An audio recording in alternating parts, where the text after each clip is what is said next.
मंगलवार सुबह माधवनगर अस्पताल परिसर में मरीज की मौत के बाद गुस्साए परिजन धरने पर बैठ गए। परिजनों का आरोप है कि मरीज जब जिंदा था तो पॉजिटिव था और अब मर गया तो हॉस्पिटल वालों का कहना है कि वह नेगेटिव है।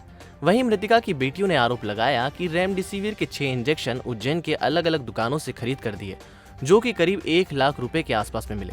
पहले 2 डोज 25,000 में, बाद में कोई 13 और कोई 17,000 में मिला। उसके बाद भी हमारी माँ को बचाया नहीं जा सका और अब अस्पताल के डॉक्टर कह रहे हैं कि आपकी मां नेगेटिव थी। इस बात से नाराज होकर मृतिका के परिजन सहित 3 बेटियां आज धरने पर बैठ गईं। इस पर तत्काल कार्रवाई करते हुए उज्जैन कलेक्टर ने एसडीएम को भेजकर पूरे मामले को शांत करवाया और परिजन को पॉजिटिव रिपोर्ट सौंपने की बात कही। उज्जैन सेल टैक्स में क्लर्क के पद पर काम करने वाली 41 वर्षीय कृष्णा वासेन को सांस लेने में दिक्कत हुई तो उन्होंने 12 अप्रैल को जाँच कराई, जिसमें उनके लंग्स में इन्फेक्शन के साथ साथ कोरोना पॉजिटिव भी पाई गई। इन्फेक्शन के ज्यादा होने की वजह से माधवनगर अस्पताल में भर्ती कराया गया और 6 रेमडेसिविर इंजेक्शन भी लगाए गए। मृतिका कृष्णा की 3 बेटियां हैं, संजना, अंजलि और प्रिया। पिता का साया पहले ही तीनों बेटियों के सर पर से उठ चुका है और मां को कोरोना हो गया। उज्जैन कलेक्टर को हंगामे की सूचना मिलने पर उन्होंने तुरंत माधवनगर अस्पताल में मौजूद एसडीएम अभिषेक वर्मा को मामले की जानकारी लेने को कहा। एसडीएम ने नाराज परिजनों से बात की और उन्हें मृतिका कृष्णा की पॉजिटिव रिपोर्ट ही देने की बात कहकर मामले को शांत करवाया। मम्मी का जब हमने सीटी स्कैन कोरोना करवाया, सब इन लोगों ने बोला पॉजिटिव है। हम लोगों ने एडमिट करवाया, इन्होंने इंजेक्शन के डोज लिखे, हमने इंजेक्शन नहीं मिल रहे थे, हमने इतने महंगे महंगे इंजेक्शन खरीद के इनको इंजेक्शन दिए। इन्होंने इंजेक्शन पूरे डोज कंप्लीट करवाए, इंजेक्शन के सारे डोज कंप्लीट करवाए। 7 इंजेक्शन पूरे कल हो गए। कल आईसीयू में मम्मी को एडमिट कर दिया। कल आईसीयू में भी इंजेक्शन का आखिरी डोज कल आईसीयू में भी लगाया। पता है, ये समझ में नहीं आ रहा। कल शाम तक मम्मी की पल्स रेट, ऑक्सीजन सब नॉर्मल था।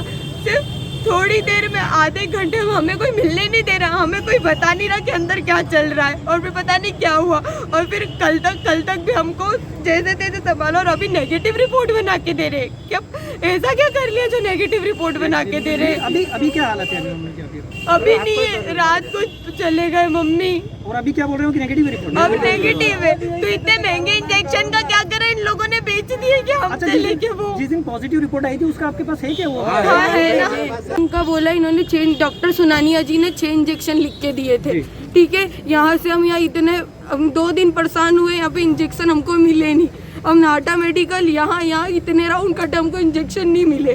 ठीक है, उसके बाद में फिर मम्मी की सीरियस ज्यादा तबीयत थी, उससे बोला कि उससे आराम आ जाएगा। हम लोग 25,000 में एक इंजेक्शन खरीदा, एक 16,000 में इंजेक्शन खरीदा। ब्लैक में आप सबको मालूम है इंजेक्शन बिक रहे, ऐसा कुछ भी नहीं। वो इंजेक्शन खरीद के लगवाए। हमारी कोई स्थिति अच्छी नहीं, हम 3 बहनें और मेरी माँ है बस। कहाँ से इंजेक्शन? हॉस्पिटल वाले ब्लैक में दे रहे, नाटा मेडिकल वाले सब। कल मैं सब कुमरावत सर के पास में गई कि सर वहाँ पे नर्सें गप्पे लड़ा रही है बैठ के। वहाँ पे देखो, अभी मैं वीडियो भी बना के लेके आई, गप्पे लड़ा रही है वहाँ पे बैठ के। आप प्रॉपर जाके क्यों नहीं देख रहे हो? तो नर्स नहीं जाके बोलती है हम तो हमारा काम कर रहे हैं, आप देख लीजिए, हम खाना खिला रहे हैं। एक परिजन की यहाँ माधवनगर में अभी डेथ हुई है। उनका ये कहना था कि हमें प्रॉपर रिपोर्टिंग मिल जाए, तो वो अभी हम आए हैं, यहाँ के जो ड्यूटी डॉक्टर हैं उनसे उनको प्रॉपर डिस्चार्ज दिलवा रहे हैं। सर पॉजिटिव रिपोर्ट अब देने जा रहे हैं?